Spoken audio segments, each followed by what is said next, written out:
భారతదేశంలో కూడా ఈ గుర్తు తెలియని వ్యక్తులు రావాలేమో.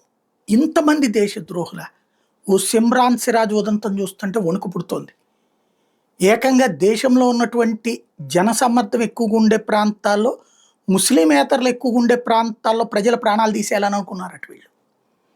అలాగే లవ్ జిహాద్ చేస్తూనే ముస్లిం అబ్బాయిలు హిందూ అమ్మాయిల్ని లవ్ మ్యారేజ్ చేసుకుని ఆ తర్వాత మతం మారుస్తుంటే, అట్లా కాకుండా ముస్లిం అమ్మాయి ఎవరైనా హిందూ ప్రేమలో పడితే ఆ అబ్బాయి వాళ్ళని చంపేయాలని కూడా డిసైడ్ అయిపోయారట.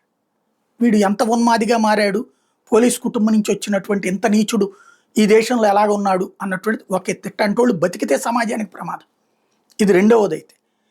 తాజాగా గుజరాత్ పోలీసులు పట్టుకున్నటువంటిది విశేషం ఏంటంటే, పహల్గామ్ ఇన్సిడెంట్ అయ్యాక మనం అక్కడ వాళ్ళ మీద స్ట్రైక్స్ చేశాక ఉగ్ర శిబిరాల మీద వాళ్ళు ఆటోమేటిక్గా వార్క్ సిద్ధమయ్యాక మనం రిటాలియేషన్ అటాక్ ఇస్తుంటే దేశమంతా మన సైన్యం ఏం చేస్తుంది, వాళ్ళ సైన్యం ఏం చేస్తుందని మీడియాలో అబ్జర్వ్ చేస్తుంటే 18 ఏళ్ళు కూడా నిండని మైనర్ కుర్రోళ్ళు ఒక 60 మంది, అట్లాగే 18 ఏళ్ళు దాటినటువంటి వాడొకడు వీళ్ళని లీడ్ చేసి మొత్తం వీళ్ళందరూ 10th క్లాస్ ఇంటర్మీడియట్లు తప్పిన వాళ్ళట.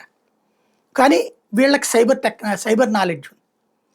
వీళ్ళు భారతదేశపు వెబ్సైట్లు హ్యాక్ చేసి భారత వ్యతిరేక ప్రాపగాండాని, పాకిస్తాన్ గెలిచిందన్న ప్రాపగాండాని ఆ వెబ్సైట్లో పోస్ట్ చేసుకొచ్చారు. అంటే ఇదొక యుద్ధం మన మధ్యలో కూర్చుని. ఇప్పుడు ఈయన పట్టుకుంటే రేపు పొద్దున మైనర్ జైల్లో వేస్తారు.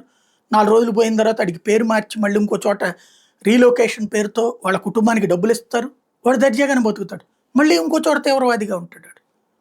ఇలాంటి వాళ్ళతో ఏంటి అసలు ఈ సమాజం, ఎలాగ వీళ్ళని ఇలాంటి వాళ్ళని కాల్చేవతలు పడిగిపోతే ఏమైపోతుంది దేశం?